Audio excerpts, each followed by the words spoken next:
மனதின் குரல் நாட்டு மக்கள் மத்தியிலே ஒரு எழுச்சி மற்றும் விழிப்புணர்வு.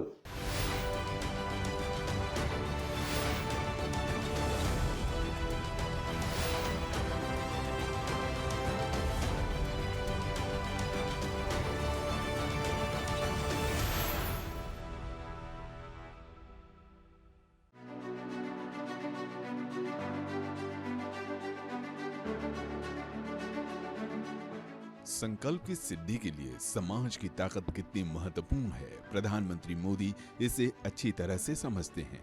यही वजह है कि सामाजिक परिवर्तन के लिए जन जागरण की अगुवाई उन्होंने लोकप्रिय कार्यक्रम मन की बात के जरिए की। प्रधानमंत्री ने समय समय पर जो आह्वान किए, उसका सकारात्मक प्रभाव स्पष्ट रूप से अनेक बार देखा गया। घर घर तिरंगा, हर घर तिरंगा। जब मौका था आजादी के अमृत महोत्सव को यादगार बनाने का, उन्होंने हर घर तिरंगा का आह्वान किया।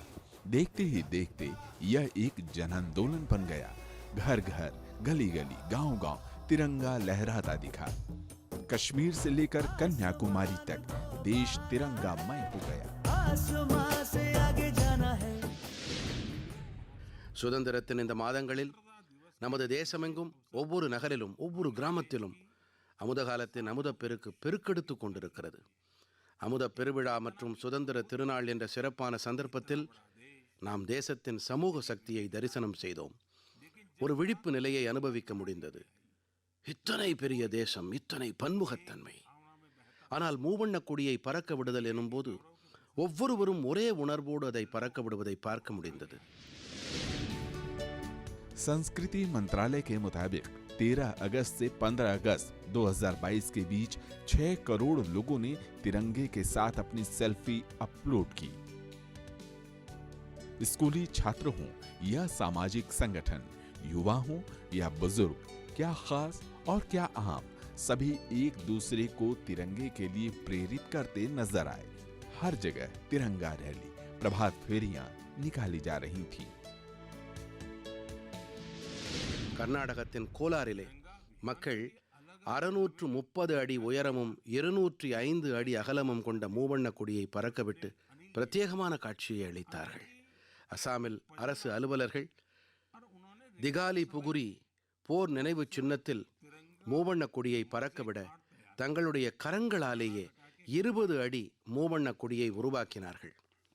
இதைப் போலவே மனிதச் சங்கிலி வாயிலாக இந்தியாவின் வரைபடத்தை இந்தோரில் மக்கள் ஏற்படுத்தினார்கள். சண்டிகரில் இளைஞர்கள் மனிதர்களால் ஆன விசாலமான ஒரு மூவண்ணக் கொடியை ஏற்படுத்தினார்கள். இந்த இரண்டு முயற்சிகளும் கின்னஸ் பதிவுகளில் இடம் பிடித்தன.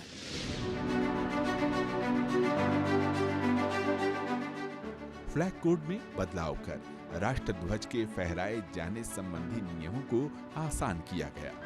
अभियान ने लोगों के बीच देशभक्ति की भावना को प्रबल तो किया ही, साथ ही भारतीय स्वतंत्रता संग्राम, उसके नायकों और तिरंगे की कहानी को जानने का अवसर भी दिया।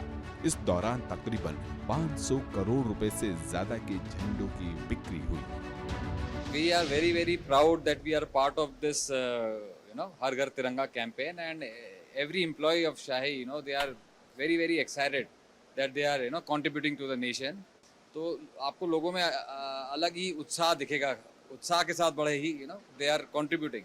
बहुत ज़्यादा मैं बोल नहीं सकती हूँ, इतना ज़्यादा खुश हूँ और गर्व इसलिए है कि हमें ये मौका मिला है बनाने के लिए, क्योंकि ये हमारी शान है। हर घर तिरंगा अभियान की वजह से लोगों में राष्ट्र गौरव का भाव का संचार हुआ। लोगों ने इसे आत्मसात भी किया। तिरंगा हमें जोड़ता है, हमें देश के लिए कुछ करने के लिए प्रेरित करता है। मेरा एक सुझाव ये भी है कि 2 अगस्त से 15 अगस्त तक हम सभी अपनी सोशल मीडिया प्रोफाइल पिक्चर में तिरंगा लगा सकते हैं। वैसे क्या आप जानते हैं 2 अगस्त का हमारे तिरंगे से एक विशेष संबंध भी है। इसी दिन पिंगली वेंकैया जी की जन्म जयंती होती है, जिन्होंने हमारे राष्ट्रीय ध्वज को डिजाइन किया था। यह पहली बार नहीं जब मन की बात के जरिए प्रधानमंत्री ने जन जन को राष्ट्रीय मिशन से जोड़ा और उन्हें जागरूक किया, बल्कि जब से मन की बात का प्रसारण शुरू हुआ है तब से लेकर आज तक कई जन जागरण अभियानों में इसका प्रभाव स्पष्ट रूप से दिखा है।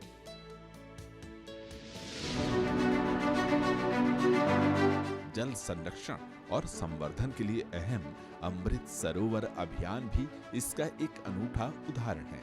पुराने और परंपरागत जलाशयों को पुनर्जीवित करके भूगर्भ जल स्तर को बनाए रखने और वर्षा जल संचयन का अनूठा कार्यक्रम है अमृत सरोवर। நமது சம்ஸ்கிருதத்தில் ஆயிரக்கணக்கான ஆண்டுகள் முன்பாக நீர் மற்றும் நீர் பாதுகாப்பின் மகத்துவம் விளங்க வைக்கப்பட்டிருக்கிறது. இந்த ஞானத்தை நாம் இன்றைய காலகட்டத்திலே பார்த்தோமேயானால் நமக்கு சிலிர்ப்பு ஏற்படுகிறது.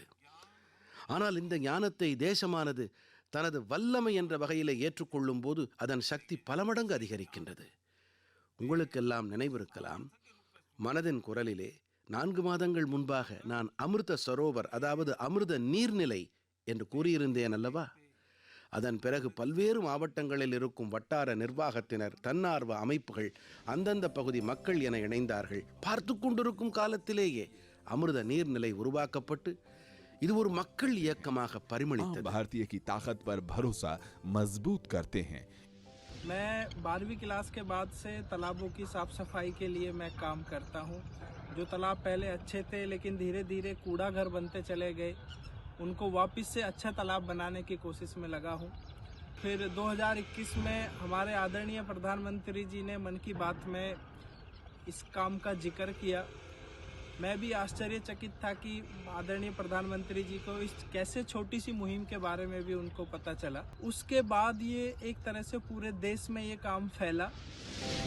जब अमृत सरोवरों की बात हो तो यहाँ भी उन्होंने देश के विभिन्न हिस्सों में छोटे छोटे गांवों में अमृत सरोवरों को लेकर जो क्रांतिकारी कार्य हुए हैं उसका जिक्र किया।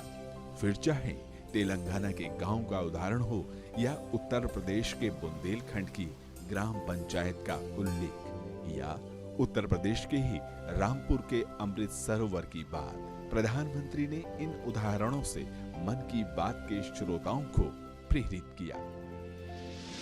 நமது தேசத்தில் நீர் பராமரிப்பு, நீராதாரங்களின் பாதுகாப்பு ஆகியன பல நூற்றாண்டுகளாகவே சமூகத்தின் இயல்பின் ஒரு அங்கமாகவே இருந்து வந்திருக்கிறது. நீர் பராமரிப்பை தங்கள் வாழ்க்கையின் குறிக்கோளாகவே தேசத்தில் பலர் ஆக்கிக் கொண்டிருக்கிறார்கள் என்பது எனக்கு மிகுந்த மகிழ்ச்சியை அளிக்கிறது. ரோஹன் ஒரு மனிதவள மேம்பாட்டு வல்லுநர். இவர் மகாராஷ்டிரத்தின் ஆயிரக்கணக்கான படிக்கிணறுகளை பராமரிப்பது என்ற குறிக்கோளை மேற்கொண்டிருக்கிறார். பல ஆண்டுகளாக புறக்கணிக்கப்பட்டதன் காரணமாக அதில் மண்ணும் குப்பையும் நிரம்பி மூடி இருக்கிறது. ஆனால் இப்போது அங்கே இந்த படிக்கிணற்றினை மீள் உயிர்ப்பிக்க மக்கள் பங்கெடுப்போடு ஒரு இயக்கம் தொடங்கப்பட்டது. जलाशयों को संरक्षित करने की बात करते रहे हैं, साथ ही वर्षा जल संरक्षण के प्रति जन जागरण अभियान चलाते रहे हैं। इसमें कैच द रेन, पानी की एक एक बूंद बचाने का आह्वान शामिल है। इससे जो है हमारे गांव का वाटर लेवल बढ़ा है। हमारे गांव में एक फसल हुआ करती थी, मेड़बंदी के द्वारा बरसात का पानी रुकने लगा तो उस खेतों में जो है धान भी पैदा होने लगा और पैदावार भी अच्छी हुई। गांव का किसान खुशहाल हो गया और पानी का भी वाटर लेवल बढ़ा। कुएं, बावड़ियां हमारे यहाँ जल के परंपरागत स्रोत हैं।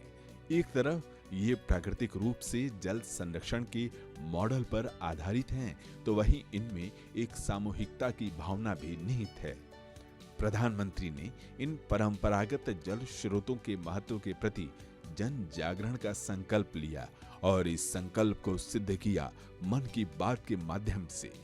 वे कई बार गुजरात के पाटन की ऐतिहासिक रानी की बाव का जिक्र करते हैं और देशवासियों को बताते हैं कि कैसे पुरानी पद्धतियों से हम जल संरक्षण भी कर सकते हैं और जल संवर्धन भी।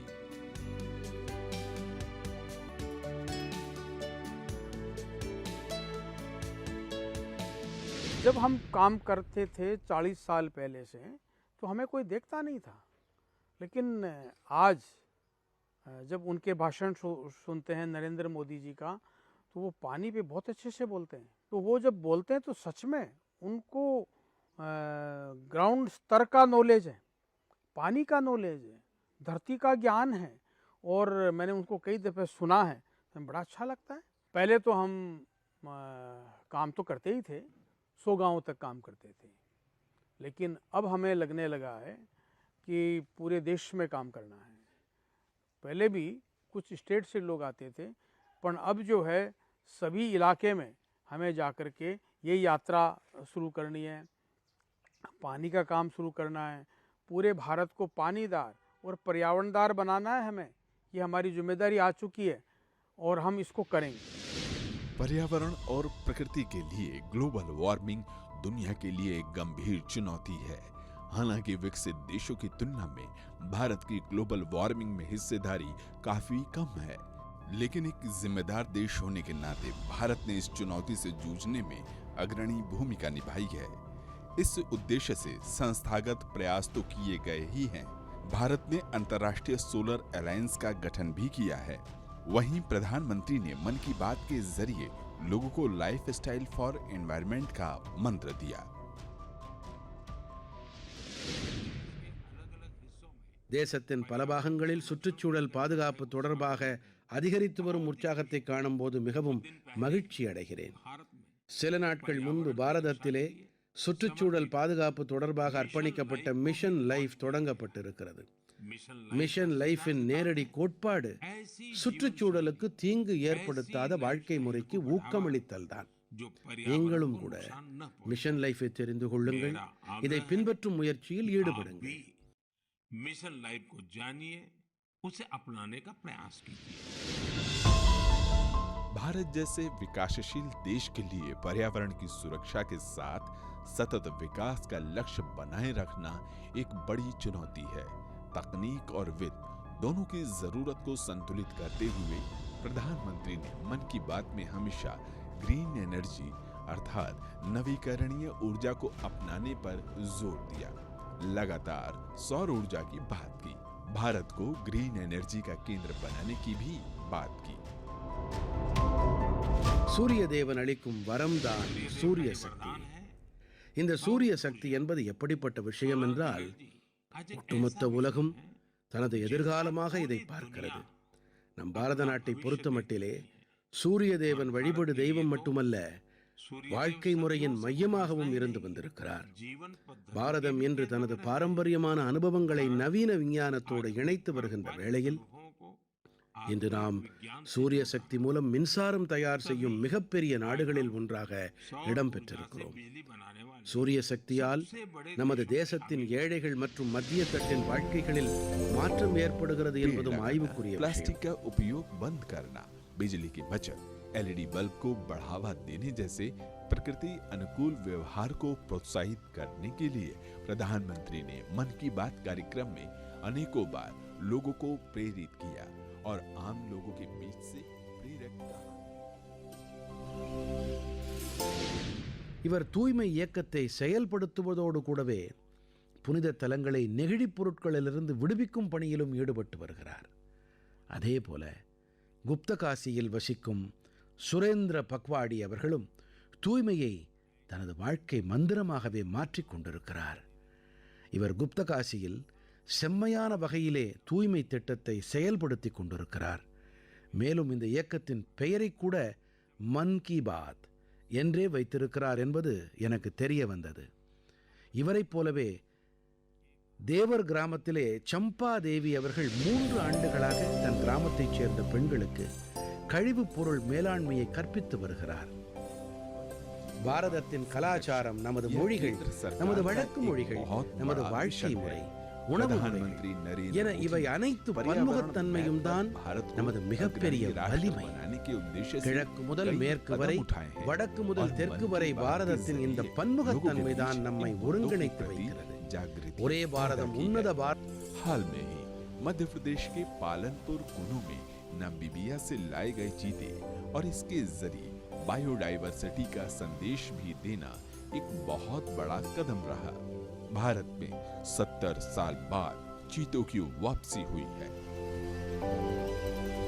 देश के कोने कोने से लोगों ने भारत में चीतों के लौटने पर खुशियां जताई हैं। 130 करोड़ भारतवासी खुश हैं, गर्व से भरे हैं। यह है भारत का प्रकृति प्रेम।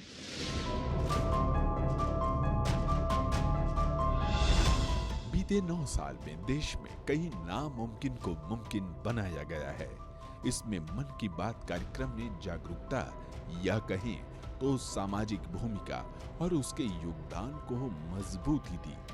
देश की सांस्कृतिक विविधता को सुदृढ़ करने के लिए प्रधानमंत्री ने मन की बात के मंच का प्रयोग किया। பாரதத்தின் கலாச்சாரம், நமது மொழிகள், நமது வழக்கு மொழிகள், நமது வாழ்க்கை முறை, உணவு முறைகள் என இவை அனைத்து பன்முகத்தன்மையும் தான் நமது மிகப்பெரிய வலிமை. கிழக்கு முதல் மேற்கு வரை, வடக்கு முதல் தெற்கு வரை பாரதத்தின் இந்த பன்முகத்தன்மை தான் நம்மை ஒருங்கிணைத்து வைக்கிறது. ஒரே பாரதம் உன்னத பாரதமாக ஆக்கி வைக்கிறது. இதிலும் கூட நமது வரலாற்று முக்கியத்துவம் வாய்ந்த இடங்கள், புராணக் கதைகள் இரண்டிற்கும் மிகப்பெரிய பங்களிப்பு உள்ளது. कला, संगीत, साहित्य, त्योहार और अलग अलग परंपराओं का सम्मिश्रण है संस्कृति, और राष्ट्र विकास में सांस्कृतिक पहलू एक प्रमुख सूत्र है। साहित्य संगीत कला विहीनः साक्षात पशु पुच्छ विषाणहीनः, यानी कि साहित्य संगीत और कला के बिना अगर मनुष्य है तो वो पशु समान है। ये तो हमारी भारतीय संस्कृति कही गई है, बस उसी को आगे लेकर जा रहे हैं। और प्रधानमंत्री ने जो 5 प्रण दिलवाए थे, उन्होंने सबसे पहले प्रण ये था कि हमारी विरासत पर हमें गर्व करना चाहिए। तो ये विरासत पर हम गर्व करना हमारी नई युवा पीढ़ी को सिखा रहे हैं, और यही कलाएं जो आत्मसात करके युवा शक्ति अपने कलाओं को प्रोत्साहित करके अपनी कलाओं को आगे ले जा रहे। प्रधानमंत्री जी हमारे नरेंद्र मोदी जी को बहुत तहे दिल से शुक्रिया देना चाहूँगी कि हम जैसे छोटे से कलाकारों को बहुत प्रोत्साहित करते हैं, और कला की दिशा में जब हम नया कुछ करना चाहते हैं तो हमें आगे बढ़ने का अवसर देते हैं। देश के विविध रंगों के प्रति प्रत्येक नागरिक में गौरव का भाव हो, वह भाषा और परंपरा की बाध्यता छोड़ देश की हर एक परंपरा का सम्मान करे, उसे आत्मसात करे। यही तो है एक भारत श्रेष्ठ भारत का मकसद। एकता के इस संकल्प को जन जन तक पहुंचाने में एक बार फिर मन की बात सहज और सरल अंदाज में देश की विविध संस्कृति को रेखांकित करने के लिए सबसे उज्जवल उदाहरण कुंभ मेलों का है, और प्रधानमंत्री ने मन की बात में इसका प्रभावशाली उपयोग किया। कुंभ का स्वरूप विराट होता है, जितना दिव्य उतना ही भव्य। देश और दुनिया भर के लोग आते हैं और कुंभ से जुड़ जाते हैं। कुंभ मेले में आस्था और श्रद्धा का जनसागर उमड़ता है। एक साथ एक जगह पर देश विदेश के लाखों करोड़ों लोग जुड़ते हैं। कुंभ की परंपरा हमारी महान सांस्कृतिक विरासत से पुष्पित और पल्लवित हुई है। भारत की एकता उसकी संस्कृति में निहित है। असल में भारत की संस्कृति एक ऐसा मजबूत सूत्र है जिससे हमारा पूरा राष्ट्र बंधा हुआ है। फिर चाहे कुंभ मेला हो, जिसमें एक मिनी भारत के दर्शन होते हैं, या उत्तर से दक्षिण तक और पूर्व से पश्चिम तक फैले हमारे तीर्थ स्थल, या 12 ज्योतिर्लिंगों या 52 शक्ति पीठ। यही नहीं, हमारे पारंपरिक उत्सव और मेले भी धार्मिक और आध्यात्मिक आयोजनों के साथ राष्ट्रीय एकता के वाहक होते हैं। प्रधानमंत्री भारत की इसी सांस्कृतिक एकता के यज्ञ में देशवासियों को जोड़ने के लिए एक भारत श्रेष्ठ भारत का मंत्र दे रहे हैं, और मन की बात को बनाया इस आह्वान का एक मंच। எனதருமை நாட்டு மக்களே, நமது தேசத்திலே காலத்திற்கு ஏற்ப சூழ்நிலைக்கு ஏற்ற வகையிலே பல பாரம்பரியங்கள் மலர்ந்திருக்கின்றன. இந்த பாரம்பரியங்கள் தாம் நமது கலாச்சாரத்தின் வல்லமையை அதிகரிக்கின்றன. இதை புத்தம் புதிதாக என்றும் துலங்கும்படி இருக்க தேவையான பிராணசக்தியை அளிக்கின்றன. ஒரே பாரதம் உன்னத பாரதம் என்ற உணர்வு நமது தேசத்திற்கு பலத்தை அளிக்கிறது.